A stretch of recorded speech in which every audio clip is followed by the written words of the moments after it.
Ah, that's funny. Well, everything is when you're a giant hyena, Pachyrhinocuta. If you want to picture how animals from ancient times look like, just imagine them way bigger with larger and sharper teeth. And wait, like that isn't enough? Yup, you had to be one mighty beast to survive in such times when everything around you is like 5XL. This hyena was up to 3 feet tall with a weight of 400 pounds. That's the size of a modern lion and around 3 times bigger than today's hyena. The ancient one also had shorter legs, which is also the reason plenty of prehistoric creatures went extinct. Over time, they ran out of food, but couldn't run fast or long enough to catch prey.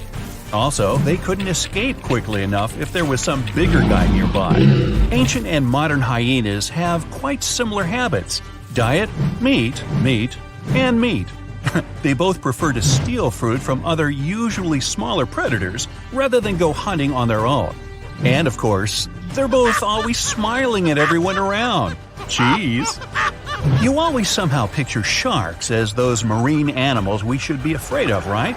Not whales. They're mostly good-natured, eating their plankton, spraying out water through that hole in their backs and stuff. And of course, they could get a little clumsy from time to time, so they turn over a ship. Anyway, they're not that into hunting humans. Well, if we all lived in the time of this 50-foot, 50-ton whale, Livyatan, I like to call Toothy, let's just say going to the beach would never be the same. The beast weighed like 6 elephants and was longer than a truck. Oh yeah, about that Toothy thing? This whale had teeth longer than your palm and a quite refined hunting instinct. So it went after all marine animals, including other whales too. Its only rival was the Megalodon itself, the only biggest and scariest shark that ever lived on our planet. Okay, of course, this list is full of giant and dangerous animals with extra sharp teeth who you're certainly glad they went extinct. But there's also some close relative to a human ancestor here too. Hello, distant cousin? Paranthropus.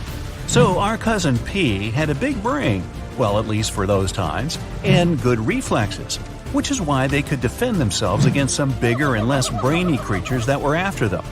They mostly ate plants, roots, nuts, soft fruits, young leaves, probably insects, and seeds. They were around 5 feet tall and 150 pounds in weight. Not that big compared to other prehistoric mammals, but still big enough to survive those tough times. Way to go, P! The next one is, yes, I'm very happy these things went extinct, prehistoric mammal, Gorgonopsia. They were something between mammals and reptiles with, of course, very, very big 5-inch saber-like teeth, an 18-inch long skull, and the size of a modern bear. At their beginnings, these guys were really small, no bigger than a dog. After a while, evolution did its thing and turned them into the biggest carnivores of their time, which was over 250 million years ago. I wasn't around then.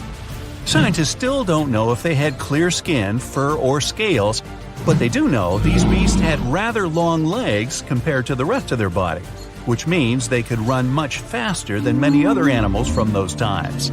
Andrewsarchus, or Andy, my nickname for it, is everything you would attribute to today's predators, such as tigers, wolves, or hyenas.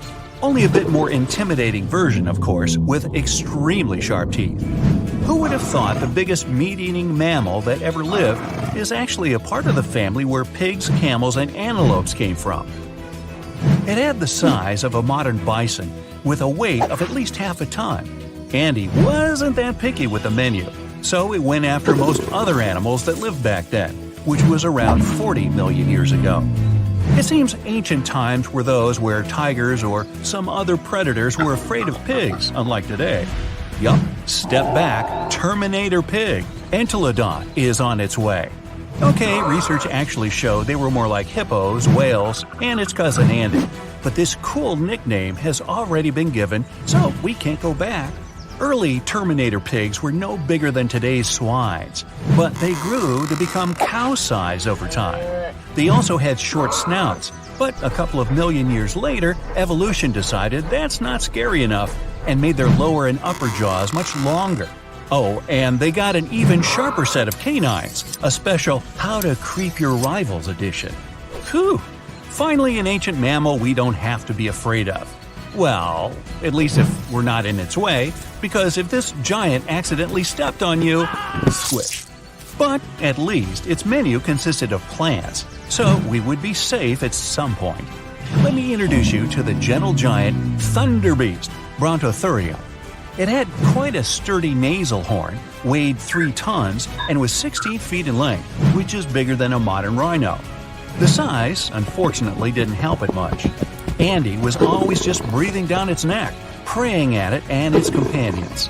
Such a list definitely can't go without the menacing saber-toothed cat. Around 4 feet long, 100 pounds, agile, completely capable of hunting in coordinated packs. But you know cats, they like to brag about the catch they got on their own. That's our Megatherion. You can find her and her companions all over the world, in Europe, Asia, North America, and Africa. Now, we often think all big cats are into running after their prey, but Megan wasn't built for speed at all, nor did it sprint after her prey like some other cats. No, she preferred to wait for the prey to get closer. She would choose a good spot, climb up some tall tree, hide, and simply chill. After a while, some innocent herbivores would go there to drink some water and bam! Surprise! Megan's down. Her hunting style is something we see in leopards today. Teeth were her main weapon, so gotta watch out for those big upper canines. Oh, finally a name I can more easily pronounce, so I don't have to come up with my own. The giant short-faced bear. This beast could run up to 40 miles per hour. After it cornered its prey, the bear would rear up to its full height, 13 feet, so the poor animal knew nothing good was about to come.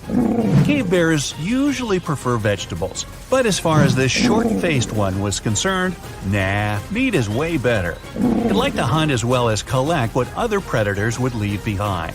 Also, as far as is known, apparently no one ever asked this short-faced bear, "Hey, why the long face?" Leo, the prehistoric lion, Thylacoleo.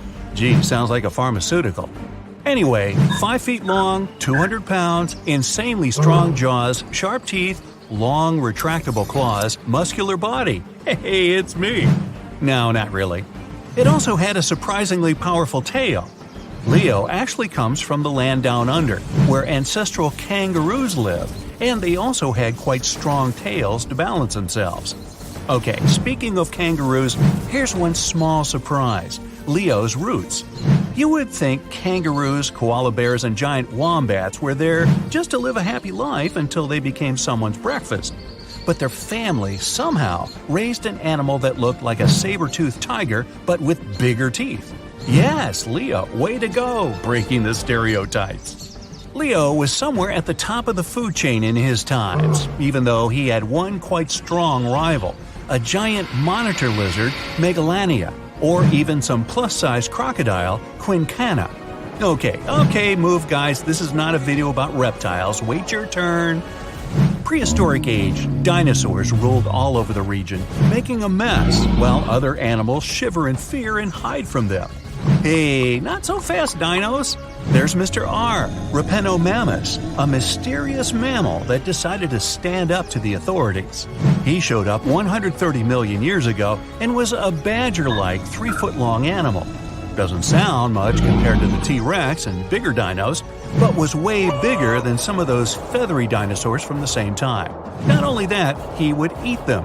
We don't know how exactly, but let's just say Mr. R had his own ways. I'm guessing it was for breakfast.